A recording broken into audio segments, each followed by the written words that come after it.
Okay, so welcome everybody. Um, Today's webinar is on Henson Trusts, and we're not going to cover all disability planning. Today we're just going to focus on disability planning, specifically using Henson Trusts. That's where we're aiming to go. And so I'm going to share my screen, and I just want to explain one thing about our webinar. So they're not just about estate. The idea of these webinars is to also address like legal issues as well, and then how sort of estate deals with it. So I just wanted to point that out. And so the first thing I'll start with is the concept background on why we use these things called Henson Trusts. So they are used when we've got a beneficiary who is potentially eligible or potentially eligible for Ontario Disability Support Plan benefits. So what I've got on my screen now is some legislative provisions dealing with the Ontario Disability Support Plan regulations. So the first criteria for somebody to qualify is that they're disabled and they meet this impairment issue. So that's in section 4.1. And by the way, we can get you this information. We can put this in an email to everyone. So just so you know, we can just request it and we'll get that to you. So the idea behind ODSP is that if you're disabled and you have no significant assets and no significant income, the government will give you a monthly amount of money to support you or try to support you, partially support you.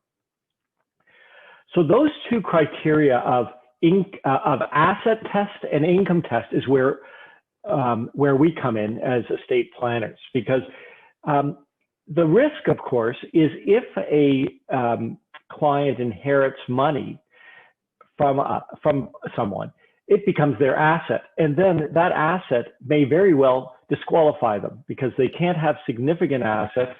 I think it's 50 grand of assets, and if they do, they get disqualified. So the first test is, do they have assets? And if we give them assets through an inheritance, then that's going to disqualify them. And then the second part is, if we mandate that they get a certain amount of money from the estate every month, then we also run the risk of them falling off or being disqualified because they are receiving too much money. And you can receive about $10,000 a year without being disqualified. But if you start receiving more than that, then you do have issues with a qualification for ODSP. So the goal of a client may be, look, I want to provide access to funds for my disabled beneficiary, but I can't give it to them with no strings, because if I do, that would disqualify them on the asset test from ODSP. And if I give them a monthly amount from a trust, then that might also disqualify them from the ODSP. So how do we do both? Provide protection for them and still have them qualify. So the way we do that is something called a Henson Trust. So the first thing is that inheritances count as assets. So if somebody inherits money, for example, that's going to count as their asset, and then if they're over the threshold, they're going to just be disqualified.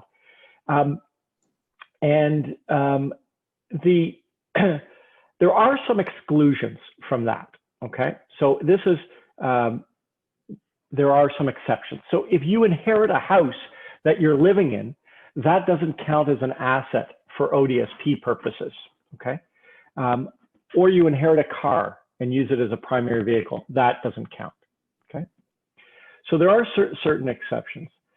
The other kind of exception is a gift from an estate that's worth less than $100,000. Because what the ODSP regulation allows you to do is to take up to $100,000 that you inherit from an inheritance, and that includes insurance, and put that into a special kind of trust after you inherit it. Okay, so the disabled beneficiary who's on ODSP gets $90,000 as a legacy from an estate. Normally that would disqualify them because all of a sudden they have an asset worth $90,000, but they're allowed within 6 months to take that $90,000 and put it into a special kind of trust, and that no longer counts as an asset, and therefore they still qualify.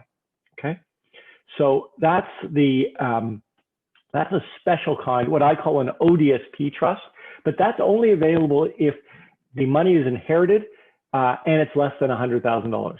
Okay, so we'll leave that aside because that's a separate issue.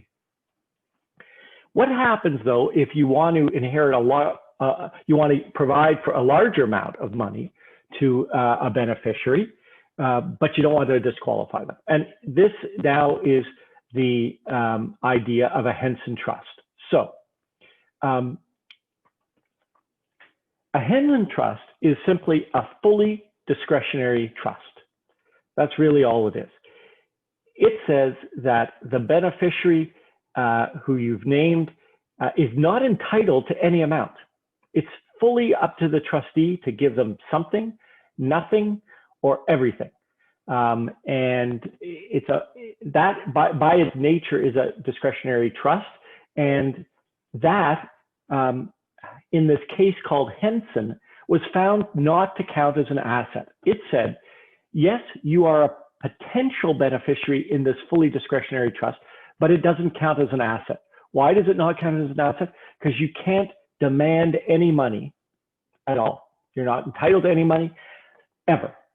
Now, some people say, well, what about the fact that at 65 they won't be eligible for ODSP? So let's say, okay, while they're eligible for ODSP, we won't give them anything, but once they hit 65, we're going to give them the income all the time, or X dollars all the time, because who cares at that point? They're not trying to qualify for ODSP. The issue there is the value of that future interest, because remember, it's assets. That's an asset. That right to income post 65 is an asset. I would pay for that. If you were 64 years old and you were entitled to income at turning at age 65, I'd buy that from you for some money. Yeah, there's a risk you could die before 65, but that's worth something. And it's worth something throughout your lifetime. So what we don't want to do is necessarily create that asset that has value. A future stream of income that you're entitled to is an asset. Okay, so that's why we want the Henson Trust to be fully discretionary, and that it can never be demanded, and you're never entitled to any amount. So here's a checklist for going through the decision making. So the first major issue is there a beneficiary who is disabled? And that's a fundamental question. And that's why, in E-State, if you're looking at, Dave Smith, the child, one of the questions in special circumstances is there a disability? And it's obviously important. I usually don't go person by person through this. I would say to the client, are there any people in this family tree who are disabled? And they would say yes or no. And so you don't have to go through each one, but then you can, once they say, oh yes, David is, then you can go in here under special circumstances of David, disability, and then put in some details about that. So that's what it's important to collect that data. So that's the first question. The next question is the disabled beneficiary receiving ODSP now, or may they qualify in the future?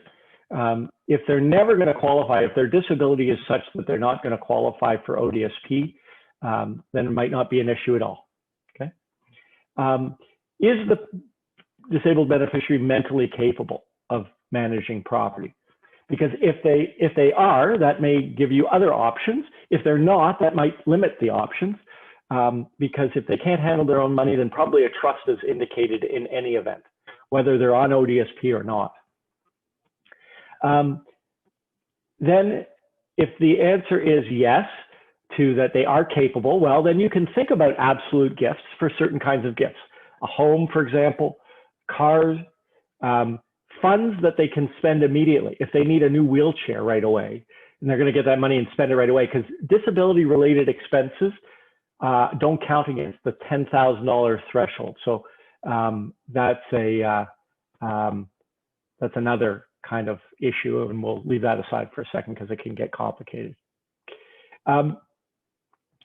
So then the next question is, let's just talk about skip over the substitute decision maker and things like that. But then the question is, are you giving them more than $100,000?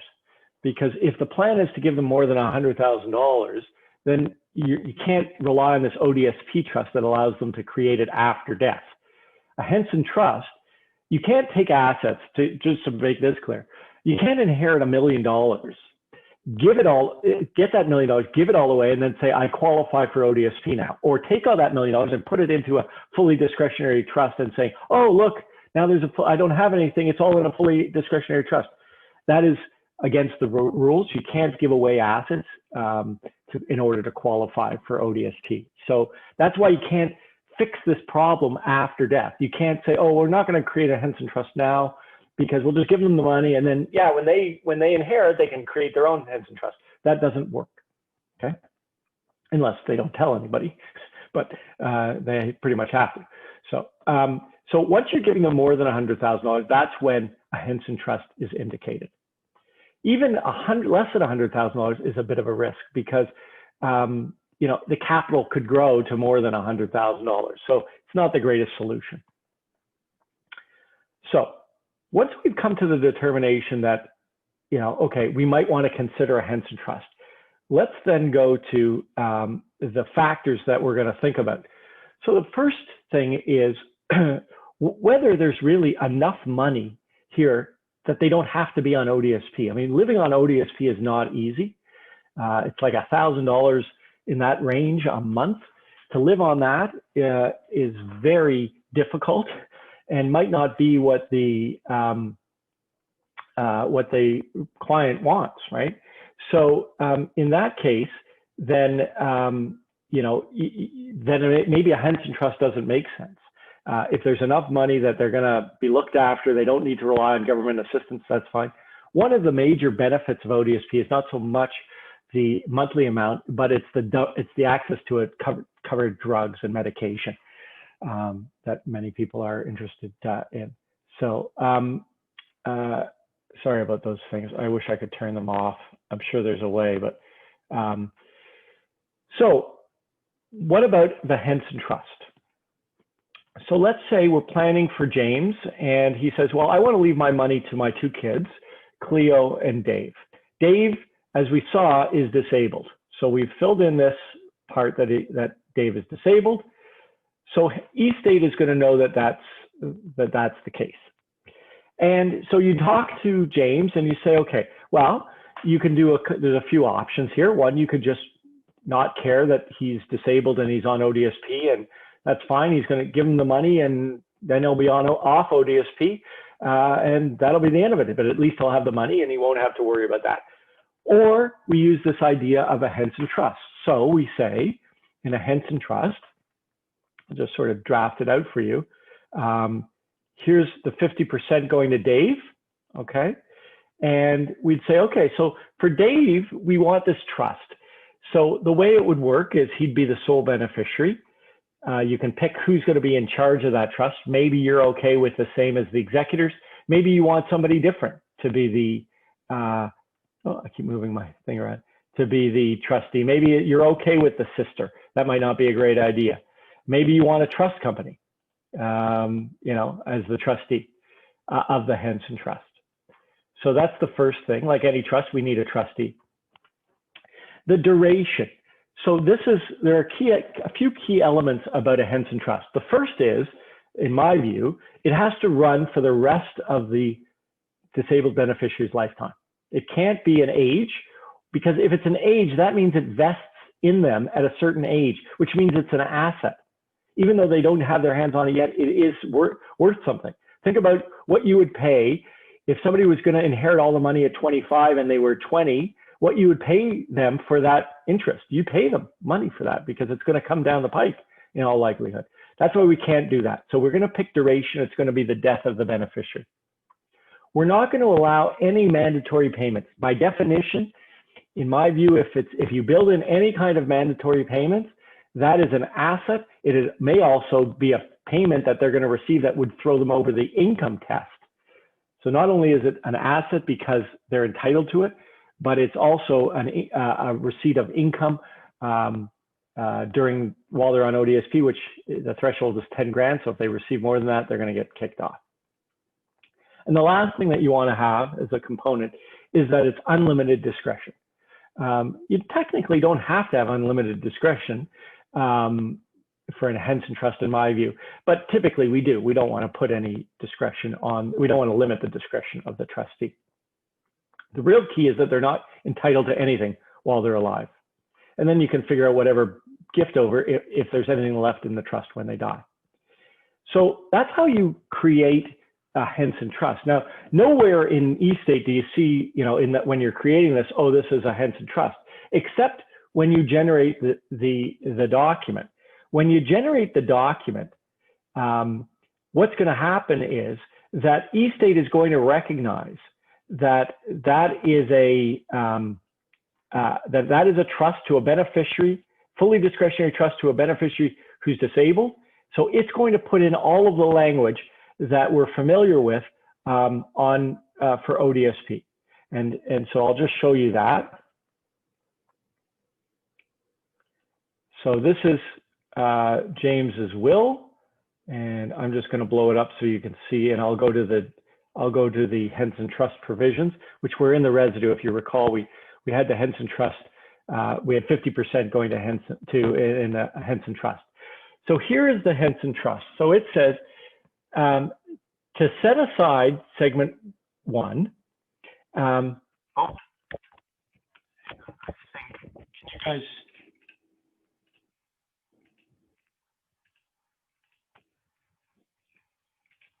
Give me a second here, guys. I think I've lost my sound. Well, we can still hear you. Okay, can you hear me?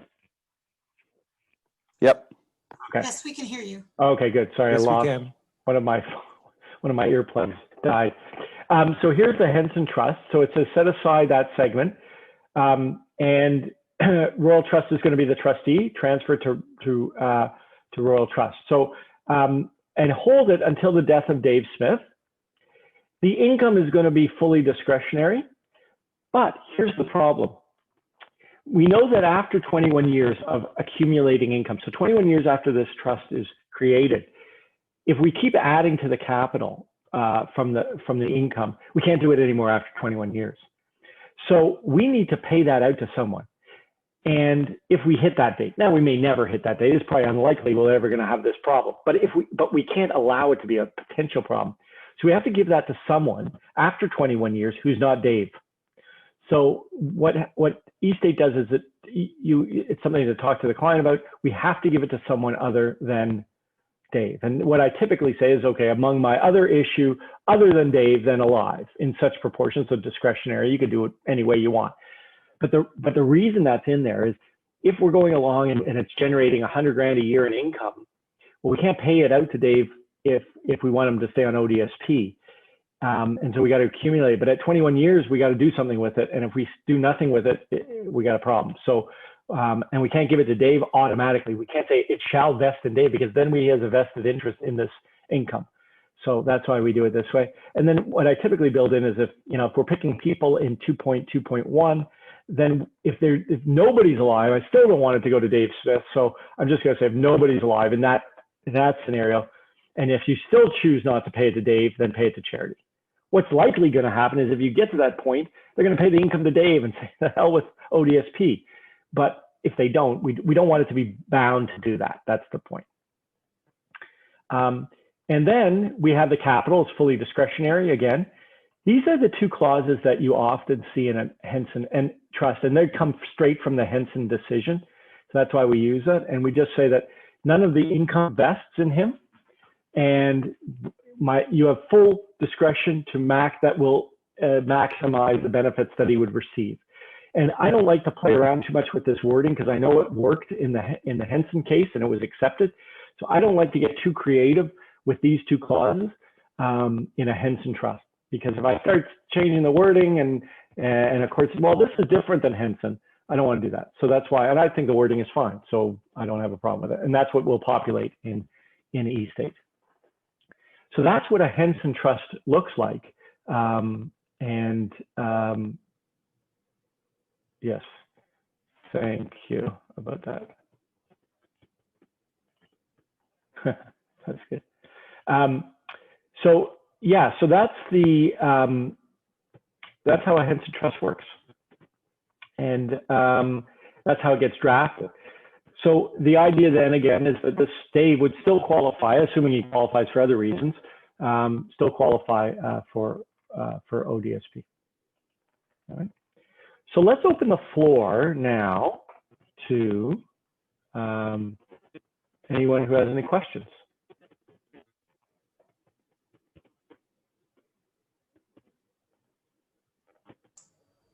I have a question, Theron. Sure.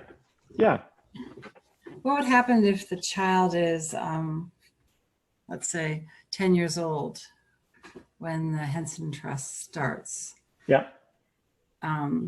You don't have a provision that will allow it to, after the 21 years to roll over into another. Can you do that? No. Okay. No. The accumulations provision is from the date of death. Okay.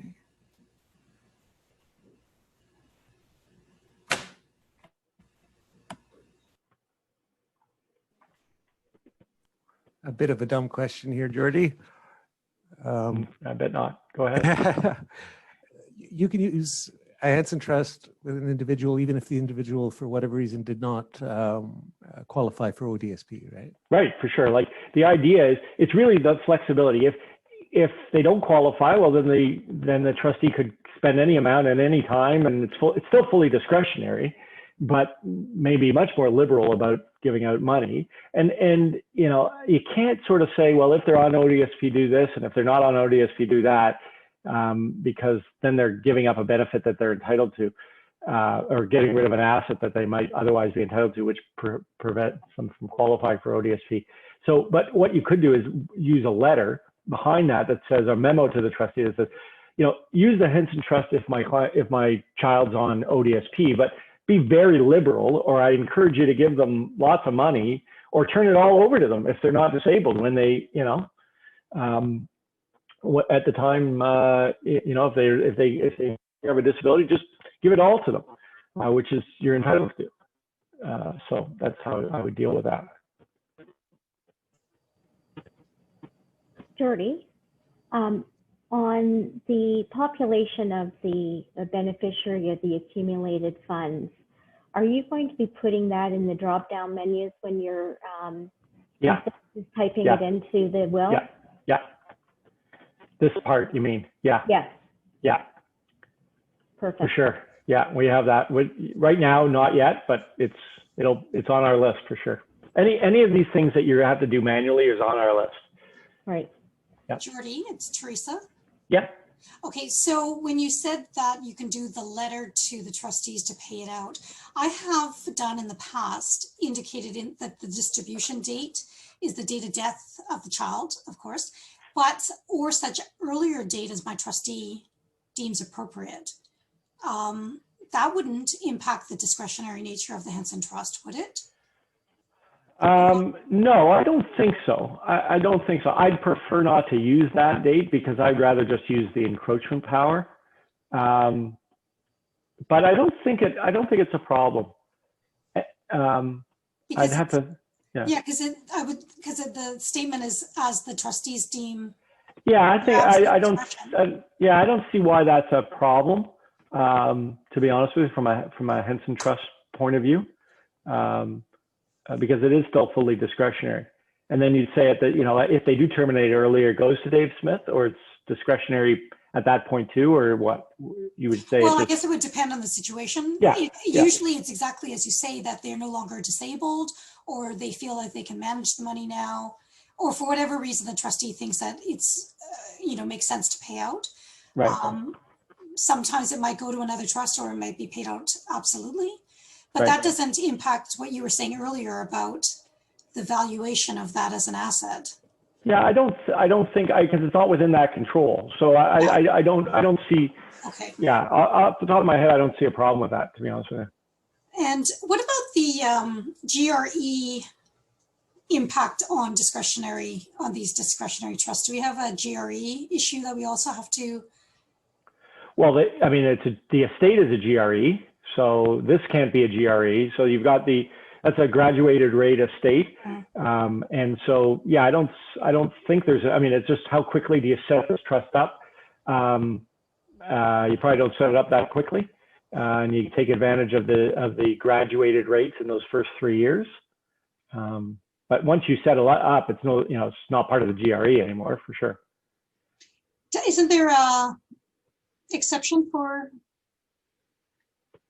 Henson Trust, or is it that you have to set it up as a disability? That's a different thing. Okay. Yeah. So how would we deal with this situation if we wanted to continue to be? I think that's I don't think it's called a GRE. I think it's just a qualified disability trust. Yeah. That's a different animal. In some ways, it has different rules. I'm happy to talk about that, but not right now. Okay. Yeah. Because I always have that issue, right? It's almost like they have to choose between the Henson Trust or the qualified. Okay. Disability. Yeah. Yeah. It's the a problem. QDT, the Qualified Disability Trust. Correct. Yeah. So, because there are different rules, right? You can't, the income, you can't have it. I think one of the problems with that is that the income has to go to the disabled beneficiary. It can't go anywhere else. So that's the problem. So they may not mesh together. That's the big issue there. Yeah.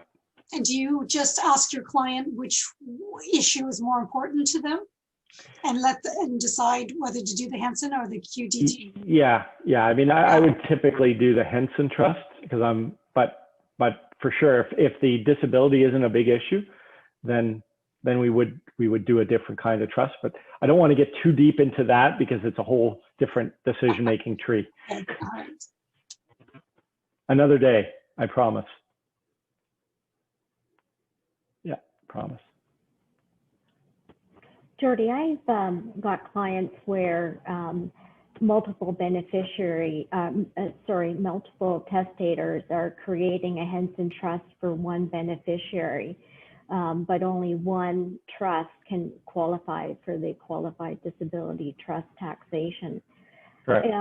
Is there, have you ever dealt with the pour over of trust so that there's a singular trust? Yeah, so this again is a qualified disability trust problem that we'll leave aside for a second, but let's just deal with the pour over trust. So what a pour over trust is, it says in my will, I say, I've established a trust inter vivos, and what I want to do is take my assets in my will and give that to the trust that's inter vivos. The general school of thought is that's not valid under Ontario law, because of the ability to alter the trust between the date of the will and after the date of the will, and therefore it's not incorporated by reference, and therefore it doesn't comply with the requirements of the Succession Law Reform Act. And there's a BC case on point, and so I would not give an opinion that is a possible that will work. It may render the whole thing invalid. So that's the risk there. Yeah. So, but it is a problem because you can't have multiple. Let me just clarify. This is why I didn't want to get too distracted, because you can have as many Henson Trusts. You can have $4 billion in Henson Trust because they don't count as an asset. There's no limit on the amount, and there's no that's just ODSP. I'm not looking at the income tax issues. Just on the ODSP qualification. Right. Well, thank you for that, because that was my practice too, that you could not do the pour over trust. So thank you for confirming that. Maybe one day we'll get a ruling on that, but right now we don't have that. Perfect. Thank that you. I'm aware of anyway. So it's 1 o'clock. We like to keep that to half an hour. Thank you for being here. Thanks for participating. We'll send you out the notice with these hours on it. And as always, free to reach out to us about questions on eState anytime you want. And hope that's been useful. Any closing remarks? Jordan, there were a couple of questions in the chat that weren't directly addressed. Oh, geez. Okay, there were 9. Oh, no, that's okay. I see it. Got it. What if Dave is dead, but he leaves issue alive? They don't need a Henson Trust. No, the trust for, in this case, you'll see that when he dies, it goes among his issue and equal shares per surface. So there's no Henson Trust. And we have those beneficiaries under a certain age that would cover that. So if they're under 25, then we've got a trust for those grandchildren. So that's how that would work, Dale. The next one would be... Yeah, we dealt with that. Yeah. Have you used a fully discretionary when the better is in receipt of other government funding? So I'm not sure about other government funding. It's only questions of where it's an asset and income test. So if it's got an asset and income test, then that's when you would look to a Henson Trust. Sometimes you have people who are resident in other provinces, and you would have to get some advice, in my view, about that, about whether a Henson Trust works in different jurisdictions. I think BC just had a case that said that it would apply. So Henson, you can use Henson Trust planning, but every jurisdiction you'd want to double check. You'd want to have the client double check. The reason Miriam, so there's another question. No. I don't know.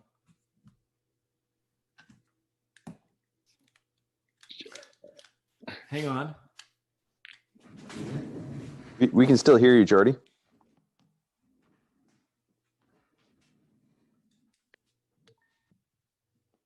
One second.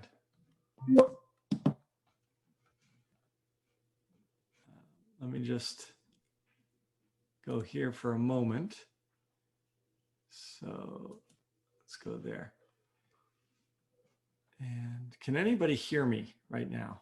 Yep. Yes, no problem. Good. Oh, good. Okay. Sorry.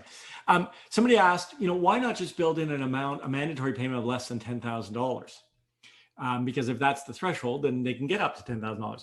The problem is that's an asset. A right to an stream of income is worth something.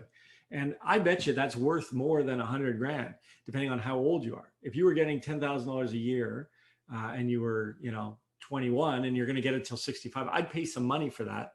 And it's an asset.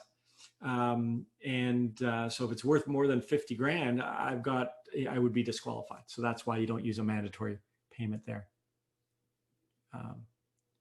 And I think that is it. Any other closing remarks before we sign off? Great. Well, thank you all for joining us, and we'll see you again next week. So take good care. Bye-bye.